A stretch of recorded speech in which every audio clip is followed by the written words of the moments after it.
I'm up and running here soon. BC Calc, there we are. Okay, you guys. So, here's how we are going to handle what I called special situation number 1. Okay, so here we go. I've got an example here. This exact situation. How are we going to manage this issue? Okay, so what's nice about this one is that these match. Okay, you can use this procedure if these match, and if this a down here is a constant. Okay, and while we're at it, this c will also be a constant. Okay, so what they're telling us is this function g of x has a derivative equal to sine to the 5th of x. Okay, and we don't currently know what its integral would look like. We don't know what capital G of x would look like, and we never will. Okay, because it's not asking us to do that. It's asking us to construct a function in this form where it's an accumulation of area starting at the anchor, okay? And this basically here is the anchor for G, okay? So we just need to figure out what to put in here for A, what to put in here for f of t, and for C. And if we can do those pieces, then we're done, okay? Our answer to this problem is going to look just like this. But we're going to have a constant here, we're going to have a constant there, and we're going to have some function in here, okay? So that's our job. This is what the answer will look like, okay? So when you get down to the answer, our answer is going to look like this. It's going to say g of x is equal to the integral from something to something of something plus c, okay?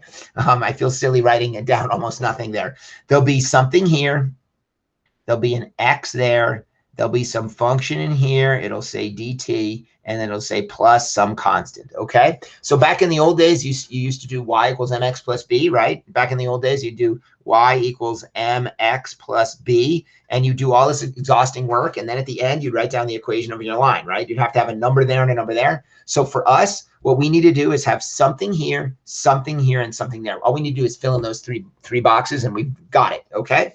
So here we are. Here's our function. So the first thing is to rewrite the given derivative as a function of the dummy variable t instead of x. So this is really pretty simple.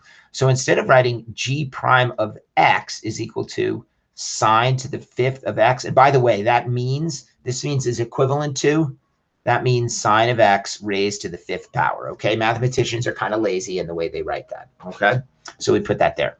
Okay, rewrite it in terms of t instead of x. So just like you learned in the good old days of Algebra 2, it doesn't matter what you put there, okay? It'd be t, or q, or w, or whatever. We could write g prime of t is equal to, and by definition, you replace x with t. So that would be sine to the 5th of t. And there I have it, okay? So I've done it, okay? I've rewritten the given derivative as a function of dummy variable t, and there I have it.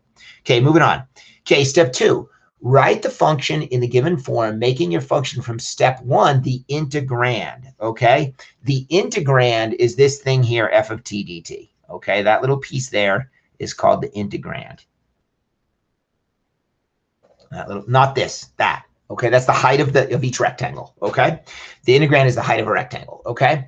So, so what we do is we're going to say g of x is equal to the integral from, it says for the lower bound, use the given x value to anchor it, okay? So that's here, okay? That pi over 3 is a. So we're going to put a pi over 3 there, okay? For the upper bound, use variable x because they told us that, okay? They said the answer has to have the x in there. So then this is just an x, so there's no mystery here. Okay, for the integrand, we have to use this function here, sine to the 5th of t, and then we're integrating, the dummy variable is t. If we're evaluating this function at t, we need to multiply by the width of each rectangle, the infinitesimally small change in t dt, and there we have it, okay? And then we have to say plus c, okay? And so you'll notice I'm basically copying this down, but instead of f of t, I put sine to the 5th of t. Instead of a, I used the given value as the anchor, okay? All right, and then notice it says, okay, we did that, okay, and then it says anchor it. So the next step says to substitute the given values of x and y into your formula and solve for c, okay? All right, well, x and y, what I meant by that was here, where this is basically the x coordinate, and this is basically the y coordinate, okay? And so we know that g of pi over 3 must equal 17. That was given to us, okay? So let's put that in there, g of pi over 3. So everywhere I see an x, I'm going to replace it with a pi over 3, is equal to the integral from pi over 3 to pi over 3, because that's x, sine to the 5th of t dt plus c, okay? But it told us that this is equal to 17.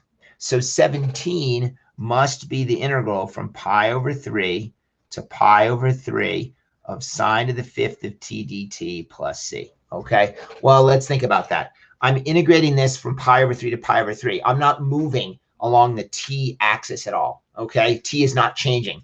And so this is equal to a big fat 0, okay? So we end up with 17 is equal to c.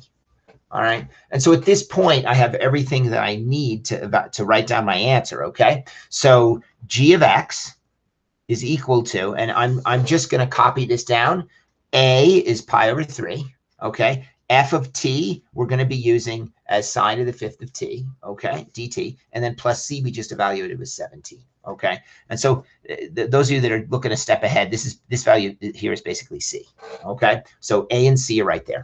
Okay. And so I'm just going to copy down what I have. So g of x is equal to the integral from pi over 3 to x of f of t. Remember, that was sine to the 5th t.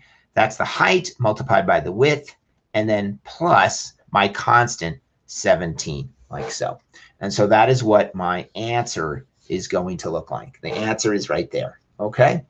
And there I have it. I said the answer would look like this. I would have a number in this box here. I would have a function in this box here, and I would have a number in that box there. And so there it is. There's my answer for this particular function, okay? I'm just checking against my notes of what I had before. Sure enough, I think I'm good there, okay? All righty, guys, I will catch you at the next video, okay? All right, see ya. Okay, bye-bye.